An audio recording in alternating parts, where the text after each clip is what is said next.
Everyone, welcome back to all exam MCQs. आज हम unit 6 का पार्ट 1 करने वाले हैं। हमने इससे पहले 5 यूनिट्स पूरी कंप्लीट कर ली हैं। अगर आपने वीडियोस नहीं देखी हैं तो लिंक डिस्क्रिप्शन बॉक्स में है, आप वहां से चेक कर सकते हैं। आज हम यूनिट 6 स्टार्ट करने वाले हैं जो कि है library management principles and practices. तो चलिए देखते हैं इससे रिलेटेड कुछ important MCQs. Question 1. Who said management is the art of getting things done through people? किसने कहा था कि प्रबंधन लोगों के माध्यम से कार्य करवाने की कला है? Henry Mintzberg, Lillian Gilbreth, Mary Parker Follett या F W. Taylor? The correct answer is C, Mary Parker Follett. Question 2. According to whom management is the accomplishment of results through the efforts of other people?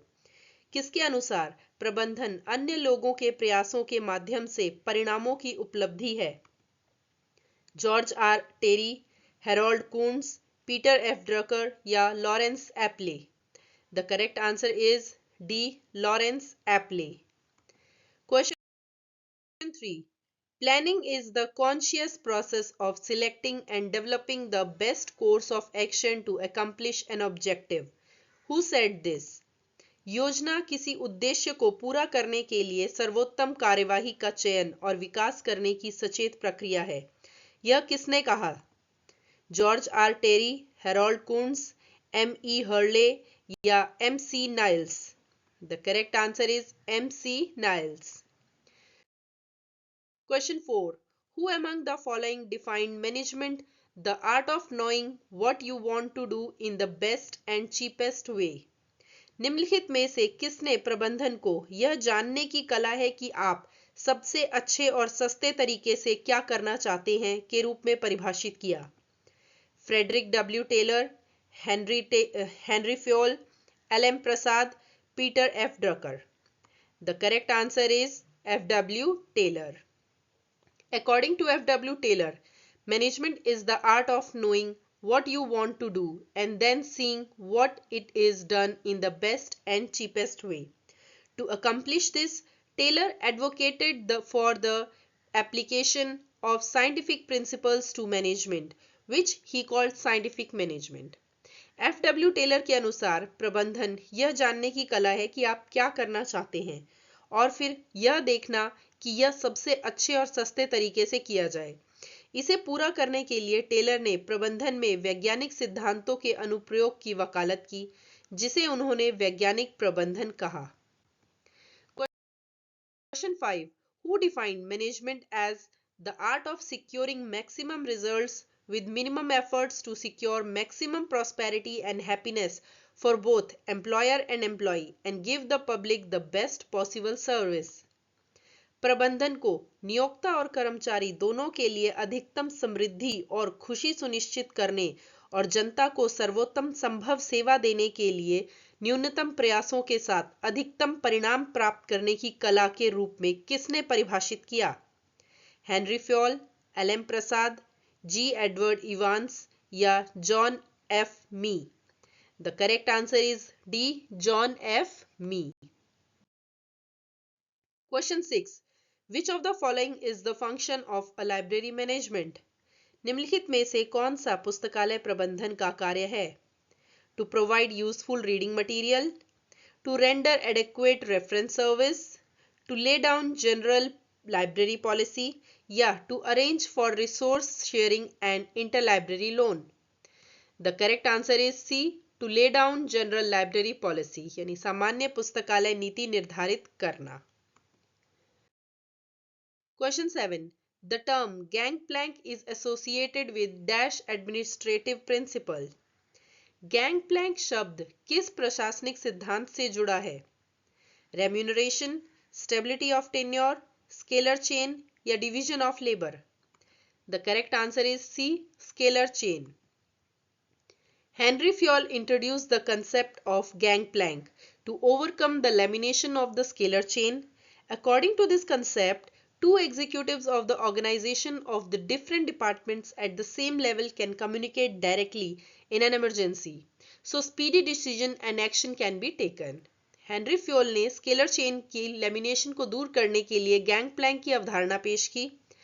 इस अवधारणा के अनुसार एक ही स्तर पर विभिन्न विभागों के संगठन के दो अधिकारी आपातकालीन स्थिति में सीधे संवाद कर सकते हैं, जिससे त्वरित निर्णय और कार्रवाई की जा सकती है। Question 8. The acronym POSTCOB was first coined by Luther Gulick and Lyndall Urwick. In which year? संक्षिप्त नाम पोस्टकॉब पहली बार लूथर गुलिक और लिंडेल उर्विक द्वारा किस वर्ष गढ़ा गया था? 1937, 1939, 1941 या 1944? The correct answer is A. 1937. Luther Gulick and Lyndall Urwick coined the acronym POSTCOB in 1937. The acronym was first presented in a paper published in 1937, but Gulick had first presented the concept in 1935. POSTCOB is an acronym for POSTCOB की आपको full form याद होनी चाहिए: planning, organising, staffing, directing, coordinating, reporting and budgeting. Mostly इसमें से question आता है कभी कभी कि इसमें सीओ को आप क्या रिप्रेजेंट करता है, तो वहां पर इसका सही आंसर होगा कोऑर्डिनेटिंग। लूथर गुलिक और लिंडेल उर्विक ने 1937 में पोस्टकॉब का संक्षिप्त नाम गढ़ा। संक्षिप्त नाम पहली बार 1937 में प्रकाशित एक पेपर में प्रस्तुत किया गया था, लेकिन गुलिक ने पहली बार 1935 में इस अवधारणा को प्रस्तुत किया था। अब पोस्टकॉब का आप अगर हिंदी में देखेंगे तो योजना, आयोजन, स्टाफिंग, निर्देशन, बट आप पोस्टकॉब को अगर आपको इसकी फुल फॉर्म याद करनी है तो आप इसको इंग्लिश में ही याद कीजिएगा, that is planning, organising, staffing, directing, coordinating, reporting and budgeting. Question 9. 14 general principles of management were propounded by whom? प्रबंधन के 14 सामान्य सिद्धांत किसके द्वारा प्रतिपादित किए गए? Peter Drucker, Henry Mintzberg, Henri Fayol या Frederick Taylor? The correct answer is C. Henry Fayol. Fayol is often referred to as the father of modern management because of his significant contribution to management theory, including the introduction of these 14 principles. Fayol को अक्सर आधुनिक प्रबंधन का जनक कहा जाता है क्योंकि प्रबंधन सिद्धांत में उनका महत्वपूर्ण योगदान है, जिसमें इन 14 सिद्धांतों की शुरुआत भी शामिल है। तो 14 प्रिंसिपल्स किसने दिए थे? हेनरी फ्योल ने।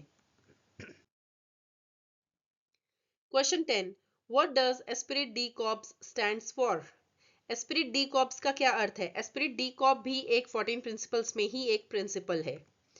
Teamwork, right thing in the right place, initiation या avoiding frequent transfers? The correct answer is A. Teamwork. Esprit de Corps का meaning होता है Esprit de Corps means union is strength. It is one of the 14 principles of management developed by Fayol. He emphasized on the teamwork. According to him, management must develop a feeling of belongingness among the employees so that they can contribute maximum to achieve the team goal. Spirit de corps का मतलब है संघ ही शक्ति है। यह Fayol द्वारा विकसित प्रबंधन के 14 सिद्धांतों में से एक है।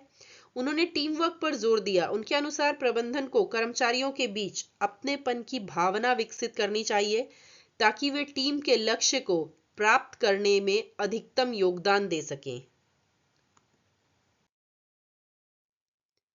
What organizational structure the span of control concept is related to? नियंत्रण की सीमा अवधारणा किस संगठनात्मक संरचना से संबंधित है? Product oriented structure, vertical dimension structure, project oriented structure या horizontal dimension structure? The correct answer is D, horizontal dimension structure यानी क्षैतिज आयाम संरचना। Question 12. Quality control handbook is written by whom? गुणवत्ता नियंत्रण पुस्तिका किसके द्वारा लिखी गई है? Joseph M Juran, Philip B Crosby, Edward Deming या Genichi Taguchi? The correct answer is A, Joseph M Juran. Question 13. The principle of the vital few and the trivial many is propounded by whom? महत्वपूर्ण कुछ और तुच्छ कई का सिद्धांत किसके द्वारा प्रतिपादित किया गया है? Peter Drucker, Joseph M Juran, Michael Maccoby या Philip B Crosby? The correct answer is B, Joseph M Juran. As economist and sociologist Wilfredo Pareto noticed, 20% of causes are often responsible for 80% of effects or outcomes. This 80-20 rule is most commonly known as the Pareto principle, or as Joseph M. Juran has also called it, the law of the vital few and the trivial many. ये question भी बहुत important है, बहुत बार पूछा गया है कि 80-20 rule यानी 80/20 रूल को क्या कहा जाता है, तो इसे परेटो प्रिंसिपल कहा जाता है. जैसा कि अर्थशास्त्री और समाजशास्त्री विल्फ्रेडो परेटो ने देखा, 20% कारण अक्सर 80% प्रभावों या परिणामों के लिए जिम्मेदार होते हैं. इस 80-20 नियम को आमतौर पर परेटो सिद्धांत या जोसेफ के नाम से जाना जाता है.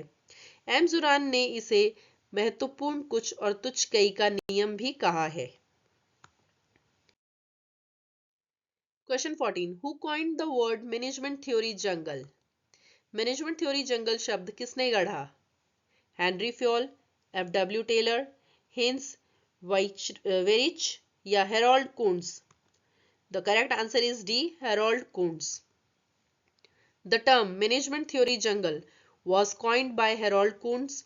He used this phrase to describe the seemingly chaotic and confusing array of different management theories and existed at the time, highlighting the difficulty for practitioners to navigate through them.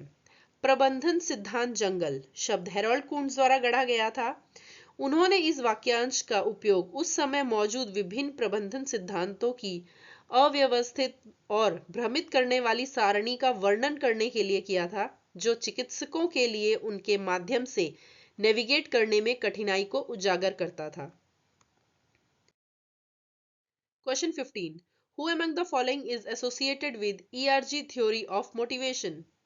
निम्नलिखित में से कौन ERG theory of motivation से जुड़ा है? C.P. Alderfer, Abraham Maslow, Heinz Weihrich या Frederick Herzberg? The correct answer is A, C.P. Alderfer. ERG stands for existence, relatedness and growth, which are the three categories of needs identified in Eldrefer's theory, a modification of Maslow's hierarchy of needs. ERG का तात्पर्य है अस्तित्व, संबद्धता और विकास, जो एल्फ्रेडर और सिद्धांत में पहचानी गई आवश्यकताओं की 3 श्रेणियां हैं, जो मॉस्लो की आवश्यकताओं के पदानुक्रम का एक संशोधन है. Question 16.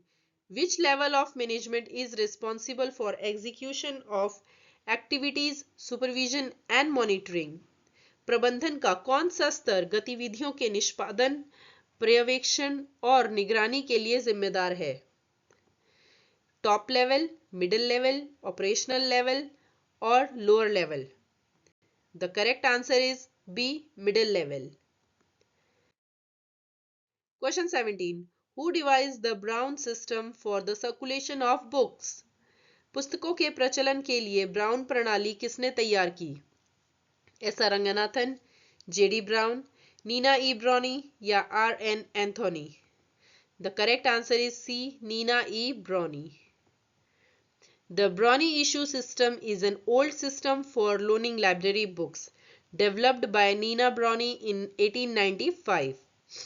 ब्राउन इशू सिस्टम पुस्तकालय से पुस्तकें उधार देने की एक पुरानी प्रणाली है, जिसे 1895 में नीना ब्राउन द्वारा विकसित किया गया था. Question 18. The नेवाक charging system was introduced in which year? नेवाक charging system किस वर्ष में शुरू किया गया था? 1896, 1900, 1929 या 1940? The correct answer is B, 1900. It was introduced by John Cotton Dana in the Public Library of Newark, of New Jersey State in the United States of America around 1900. This is a popular and widely practiced system of issuing and returning documents in libraries, known as Newark charging systems. इसे 1900 के आसपास संयुक्त राज्य America के new Jersey राज्य के public library of Newark में John cotton द्वारा पेश किया गया था. यह पुस्तकालयों में दस्तावेज जारी करने और वापस करने की एक लोकप्रिय और व्यापक रूप से प्रचलित प्रणाली है, जिसे नेवाक चार्जिंग सिस्टम के रूप में जाना जाता है। Question 19. Which of the following is classically known as Morocco binding? निम्नलिखित में से किसे पारंपरिक रूप से मोरक्को बाइंडिंग के नाम से जाना जाता है? Half leather binding, linen binding, cloth binding या full leather binding? The correct answer is full leather binding, यानी पूर्ण चमड़े की binding. Question 20. Who among the following has prescribed certain standards for library bindings? निम्नलिखित में से किसने पुस्तकालय बाइंडिंग के लिए कुछ मानक निर्धारित किए हैं? ILA, ALA, PLA या SLA? The correct answer is ALA, यानी American Library Association. ALA has prescribed certain standards for library binding. Sheets before and after the text of a book are called end papers.